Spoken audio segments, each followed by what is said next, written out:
You're listening to a podcast from The Word. Well, incredibly sad news and enormous international reaction to the death of Taylor Hawkins. Really sad, and he's only 50 years old. And it struck me, what a sad story. And it struck me that I can remember that he did an interview with Steve Lamacq about 2 years ago, a little documentary thing for Six Music called a kind of drumming workshop. And I remember watching that and thinking when I did that we often don't really appreciate drummers. I mean, I think we appreciate guitarists, we appreciate keyboard players, and we appreciate frontline musicians because we have a kind of frame of reference for what they do. But drummers, what they do is so technically complicated and hard to comprehend that I think we can't quite evaluate who the good ones are and who the bad ones are. And in this interview, he's really, really interesting and can impersonate all the drummers that he really likes. He talks about John Bonham, that kind of lazy, thudding, tub-thumping, kind of pulverizing, blood-curdling sound that he makes, Alex Van Halen, kind of fireworks, kind of incendiary sound, Jeff Porcaro. But his two great favorites are Roger Taylor of Queen and Stuart Copeland of the Police, which is also interesting because they're both trios. So it's one of those bands where all of them are kind of lead instruments, and they're really different. They're big kit drummers.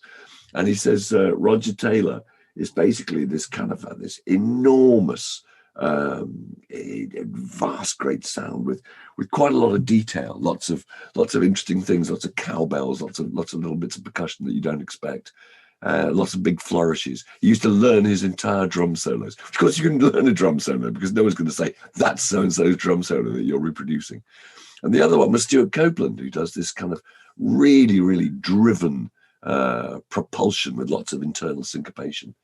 And I thought that was very interesting. And also, I thought it was very interesting at the end of this interview where he talks about how he's in the Alanis Morissette. He was in the Alanis Morissette, and had become big pals on the festival circuit with Dave Grohl, who just started the Foo Fighters. This is 25 years ago. And he said they absolutely fell in love. It was a kind of broship, and he just adored this guy. And Alanis Morissette said to him, "When are you going to join the Foo Fighters?" He said, "Well, I'm never going to be asked. It'll never happen." And when he was asked, he left one of the biggest bands in the world, the Alanis Morissette band, for the Foo Fighters. And the reason he did it is because you will never make a name for yourself in a band that's for a solo artist. No, that's true. You can only make a name for yourself in a band. I thought that was a really interesting point. Paul McCartney's had the same band for 25 years. And unless you're one of the people who goes to his concerts. Yeah, can you remember the name of any? I can't remember a single name of any of them. They're amazing. Oddly enough, I would recognize them if I bumped into them in the street, but I wouldn't know their names. I'd have to go and look up their names. It's really true. Brian Ray and Rusty Anderson are the two guitar players. They're amazing musicians, but you cannot make a name for yourself. So his whole thing was, I want to be in a band, and in that. Because Alex is our kind of Foo Fighters correspondent, but he wasn't the first drummer in the Foo Fighters, was he? No, William Goldberg, I believe, I think that was his name, was the live drummer around the first. The first couple of records Dave put together on his own, so he played everything on them, and then he put the band together around him to take it out onto the road. And there was a different drummer, which he ended up firing, I think, some kind of creative differences. And then he asked Taylor to join, and he was just the absolute perfect fit. It's really upsetting on so many levels because obviously there's that great bromance. It feels like the end of a romance somehow because you think of the Foo Fighters and you think of Taylor and Dave, and they're two sides of the same coin. All the bands that I really fell in love with, there's some kind of relationship, there's some kind of duo relationship in there. It's Noel and Liam, or Pete and Carl, or Taylor and Dave, or John and Paul. And that somehow makes the band even more real, it does. It gives it more emotional kind of. No, purpose, it's really true. It's what bonds you to a band is your relationship with the relationships within the band. Clarence, you kind of feel like in some way you're in it. Yeah, yes, Clarence and Bruce. Yeah. It was. it was so dynamic as well. People like that. I mean, you thought of Taylor Hawkins, and you just kind of thought of pure energy, a complete lightning bolt of a person. Every time you think of him, he's moving somehow. And these people, on some level, you kind of feel like they're somehow immortal because of their just inherent dynamism. And just to get the notification on my phone saying this guy has stopped working. It just feels really bizarre and surreal, and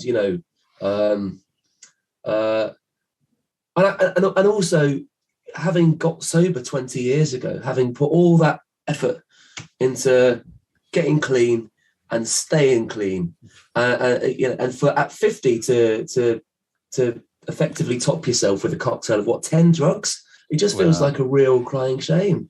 I mean, it is a terrible shame. I mean, in any circumstance, but it just goes to show you do not know. And we should make it clear that it was obviously accidental, and we don't know. I mean, that's just what reports were saying. And you just never know, And if people are, if their profession means that they are regularly giving interviews where they kind of talk about their personal circumstances, they will tend to overstate those one way or the other. You know what I mean? It's just a natural thing, Yes, I'm completely clean. Yes, I've quit all that. So you don't know if that's the truth at all, because the truth is they're just getting by like anybody else, albeit via private jet. It's the same human tragedies that exist in any street. Really, it's very sad. But he was so charismatic, wasn't he? And I think a lot of that was due to his incredible looks. He looked like a kind of like Robert Redford around the time of Butch Cassidy, but with kind of except long he was hair. 50. Except he was 50. That was a really odd thing. Yeah, I know. Yeah, incredible looking guy. Really charismatic and funny. People adored him.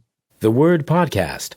Prime cuts of popular culture served fresh each week. So I've been reading this piece in the New Yorker about a place called Latitude Margaritaville in Florida. This is a retirement community branded with Jimmy Buffett. His famous song is, of course, Margaritaville. Which, interestingly, the opening line of which is nibbling on a sponge cake. So that seems to be very, very appropriate somehow. I thought it was absolutely fascinating, this piece. Very long piece in the New Yorker. It's really worth reading.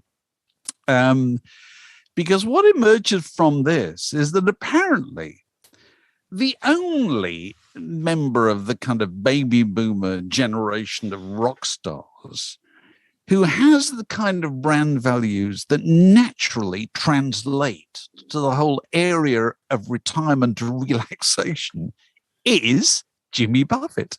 It's not Paul Simon. No, it's not Paul McCartney. It's not Bob Dylan. It's not any of those people. It's Jimmy Buffett. Because Jimmy Buffett, the whole idea is that he's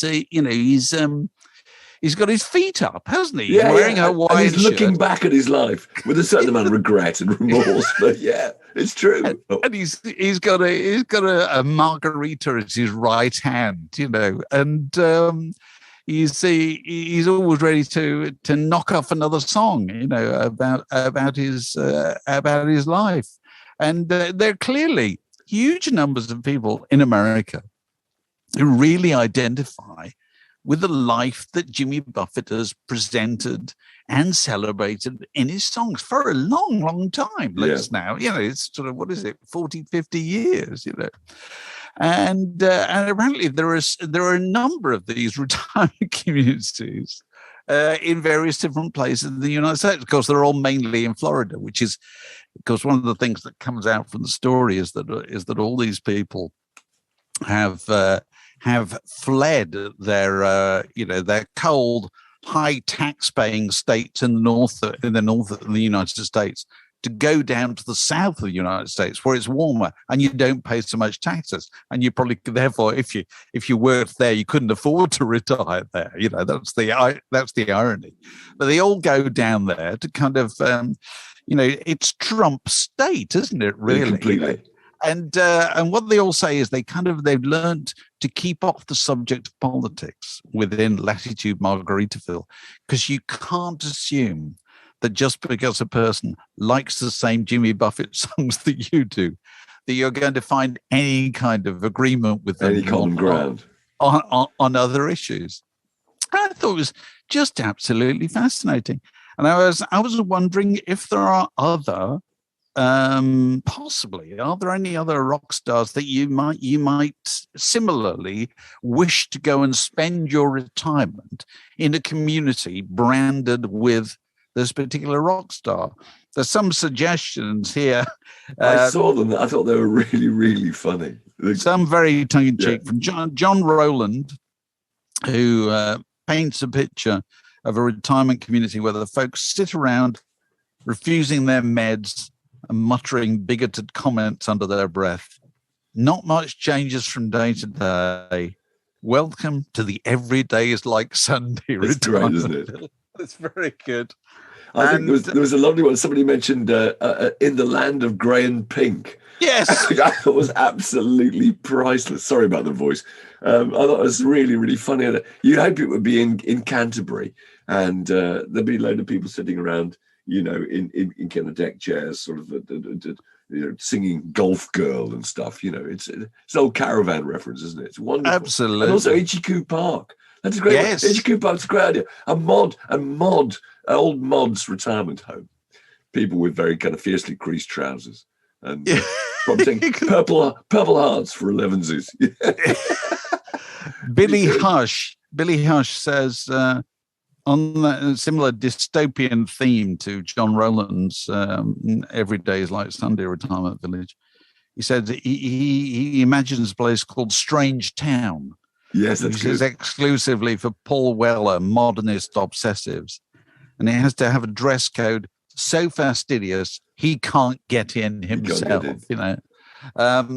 So you've never fancied yourself in a kind of, I don't know, canned heat retirement village or anything like that. I fancy myself, Barrytown for Steely Dan. Oh, yes. Yes. Electric Ladyland would be good, I think.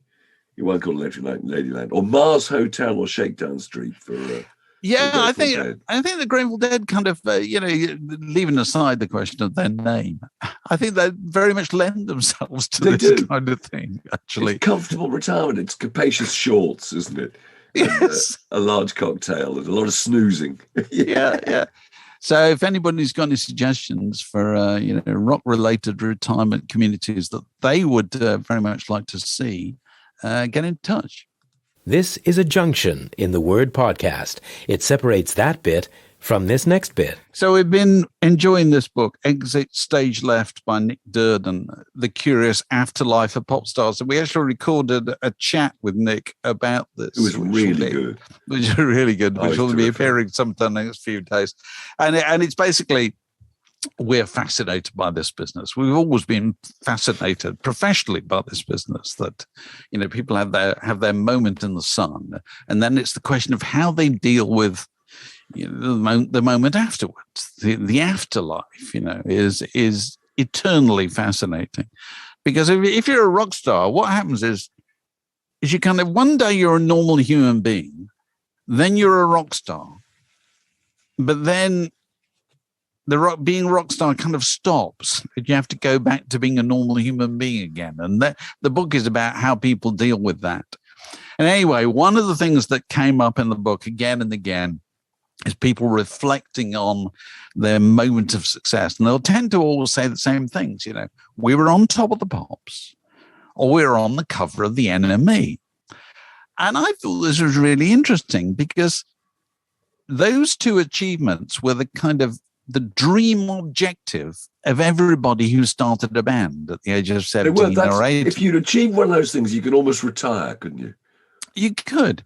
Everybody knew what that meant. Being on Top of the Pops, and I think it was Neil Arthur saying to the camera, "Hello, Mum," or put the kettle on when I'm home or something, because that's the kind of big moment. You have finally made it. You're on Top of the Pops. Absolutely, Top of the Pops, and then in the kind of indie world, they're being on the cover of the NME or a Peel session Oh, or the whatever. John Peel show. It's a play. There were groups like Bogshed would have kind of, they would have formed in order to get played on the John Peel show, and having been played, they could pretty much think that they've achieved all they set out to achieve and split up.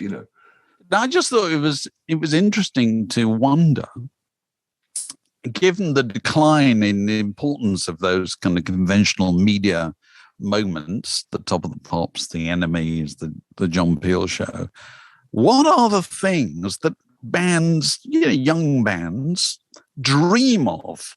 And I was asking this on Twitter, and lots of people said, "Oh, I dream of a fair payment system for Spotify and all that kind of stuff." Well, I don't think that's not really what I'm asking, because I don't think anybody at 17 dreams of that. They don't dream about having a decent retirement at the age of 65. What they dream about is what they might achieve in the next year that will somehow communicate to all the people they grew up with, or all their family, or all the people they live near, that they've kind of arrived. And once you take away those kind of old media markers, how do you do that? I don't really know. I've just dug a couple out. I've got to just show them to you, actually. Oh, God, wow.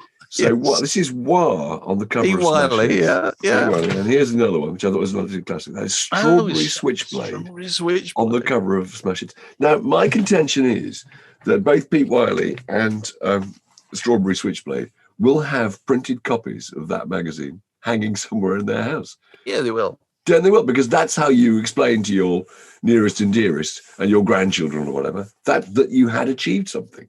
Yeah, don't you think? Yeah. I can remember that all those people like Set the Tone being on the cover of the NME, Virginia Astley's Secret Affair, the Au Pairs were on the cover of the NME. Will they have copies of those things? Yes, indeed they will, because it's the physical proof, isn't it? They're trophies. They're trophies that indicate success. And in the world of media that we live in now, you can't have that anymore, because you may, like various people suggest things like Owen, our friend Owen Parker suggested for quite a while, the dream of a young band was having a sink on One Tree Hill, the American drama. And he says for the 18, 19-year-olds in bands that he knows nowadays, it's the possibility of going viral on TikTok. And undoubtedly, those are... But it's not... They're really powerful. You can't physically show anybody. No, it's fleeting, isn't it? By its very nature. And it's gone within seconds, exactly. You need to be able to, years later, if you're on Top of the Pops in 1984... well, you can get a tape of it out and say, look, there I am. Yeah, it'll probably be on YouTube. Exactly. In between Queen and God knows what, I was once there. Tim Collins says that the nearest thing to it nowadays is an acoustic cover version on a Christmas ad. And thinking about, like a John Lewis Christmas commercial sync, would achieve a certain amount of that. But that's somehow not about your personality, isn't it? If you're on the cover of a magazine, clearly there's something sufficiently charismatic about you to make them want to put you there. Yeah. So I still don't know what it is that, the people, I can see how there's certain things they want to achieve in terms of career. I can see that and making money and so forth. But, when somebody starts a band, they're not thinking about that kind of thing. They're thinking of what they really want to do at root is prove to their parents and the people they went to school with that they didn't completely waste their time. That's what they want to do, isn't it? You know what I mean? That's what drives them more than anything else. Because if you're in a band that failed, and most bands fail, there's a part of it that's kind of funny. If you're in a band that made it at any level, you've got a certain amount of dignity. You have. You're feeling for the rest of your life, you know what I mean? You're a member of the Nashville Teens or Strawberry Switchblade or whatever. They can't take that away from me. That happened. And there's the proof. And now we live in a world where it's a lot more difficult to establish the proof, to show your bona fides, I suppose, show your medals, to show your medals in the future.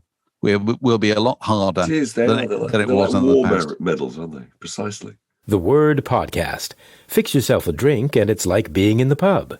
So Mark and I both got given this week special frames into which you can put the covers of 12-inch albums to use them as wall decorations. I've never had one of these before. They're really good. I thought we'd play a game. We'll play a game, Alex, with it, which needs your involvement in this. Okay. Okay, and this is we're going to play a game of kind of quick draw LPs here. Okay, so both Mark and I have taken a record, not entirely at random, from our individual collections, and we've chosen to put its cover in this frame, and we're going to hold them up, okay, and see if you recognise either of them, and then you're going to judge, Alex, which one is the coolest. Okay? Style off. It's a style off. Are you ready, Mark Helen? Yeah. Are you ready? Okay. Let's do it. I'm going to give you a countdown. Okay, 3, 2, 1, go. Ooh, Oh, wow. Oh, that's good. Wow. Yours is good. But I think surely mine has a little bit of style. This is going to mean a lot more to our Patreon supporters who are, of course, watching this while other people are simply listening. Right. Would you like to describe what you're holding up, Mark Ellen? Well, I'm holding up the first album by the Wailing Wailers. It's so brilliant. There's a little picture of Peter Tosh and Bob Marley and Bonnie Livingston on the front. This was in the mid-60s. And it's this wonderful sleeve with this kind of with the kind of detail of the kind of teardrops falling. Right. Yes, absolutely. And they're doing versions of things like "What's New, Pussycat," all the big hits. It is just an absolute. It's one of my favorite bits of album design ever. I think it's cool. That's very good. Okay, well, mine is rather different, probably from only a few years later. This is called "Cruising with Reuben and the Jets." This is obviously a record made by Frank Zappa and the Mothers of Invention in the late 60s. And I think if you look at the kind of speech bubble here, it actually says, "Is this the Mothers of Invention recording under a different name in a last-ditch attempt to get their cruddy music on the radio?" Okay. So it couldn't be more different from the Wailing Wailers cover. The Wailing Wailers cover, which is really straight and sincere. It is. This is sarky and post-psychedelic, if you like. Okay, so we're going to hold them up, and Alex, you're going to judge. Okay, what's it going to be? Right. Oh gosh. My What do you think? Go on. I have to hurry you. I've got to say that yours edges it. I think, Dave. I'm a sucker for cartoon. What can I say? I win with Cruising with Reuben and the Jets. Okay, okay, so that's... I think graphic designers would have gone for mine, but, there we are. That's fine. Absolutely. I'll take it on the chin. Okay. Well, what else have we got in any other business? Of course, we've announced our June the 18th Word in Your Park, taking place in Holland Park in London. Yeah. Which is, we are going to celebrate Paul McCartney's 80th birthday. We are. And so you should already have had details of that and opportunities to book. We'd love to see you there. We can guarantee you the weather is going to be fabulous. We're doing it in the wonderful kind of covered arena. Amphitheatre of Opera Holland Park through their good officers. Anybody who came last year will know what a fantastic day people had. Licensed bars, not far from your seat, opportunities to meet and greet other members of the Massive and be entertained and stimulated, and who knows, even provoked. And a musical element too. I think you're having a ukulele element. Yes, Paul McCartney songs. So yes, it'll be highly entertaining. So if you're the kind of person who can play a Paul McCartney song on a ukulele to a passable level, you really ought to be getting a ticket for this. So full details. Where can people find full detail, Alex? Will they be under this podcast? I suppose they will. Yep, they'll be in the show notes, and there will also be a ticket section on wielondon.com. Okay, WIYELondon.com. Make sure you check that out, as they say on the radio. It's the Oscars. Is it the Oscars tonight? Oscars tonight, isn't it? I won't be watching, but I've fallen down a rabbit hole recently of watching 80s films, and I watched Broadcast News in the last week. Oh, I saw it too. It's on Disney Plus, isn't it? Yeah. Yeah. And also that then led me to, I'll tell you what I watched last night, which I haven't seen for years. Working Girl, Melanie Griffith and Harrison Ford, Mike Nichols film. Actually, really good. Really good film. But in both cases, you look at, in certain scenes, you look at Holly Hunter is the female star of Broadcast News, and Melanie Griffith is the female star of Working Girl, and you think, my God, the things that were done to women's hair in the 1980s. It is genuinely breathtaking. Holly Hunter in virtually every scene in Broadcast News has a completely different do going on. Kind of frizzed up and then weird Lady Di type flicky fringes, little bubble perms. It's just and ridiculous. You think, how much of that will come back? It's probably never. I don't know. Well, never. Because the male stars in both cases kind of look pretty much the same as they looked ever since. You know what I mean? Nobody fixed William Hurt's hair for Broadcast News, but they did it for Holly Hunter. And you think, and my bigger question for you and for the massive is, will the extreme hairstyles of the 1980s, sported by such memorable figures as Pat Sharp, Limahl at Itchycoo, Mike Peters from The Alarm, I don't know, you can probably reel off a load of your own suggestions. Will they ever come back into fashion? Because there was a time when nobody thought the 50s would ever come back into fashion, or the 60s, or the 70s, or whatever. There have to be elements of fashion that are simply unrepeatable. And that's probably what I think the girl who was summed up the 80s for me was Katrina of Katrina and the Waves, you know. Yes. Got a great looking girl, but she had that kind of she wore trainers, didn't she? It was trainers and a kind of linen Teddy boy jacket, a long jacket. Long jacket with the sleeves shunted up the arms, you know.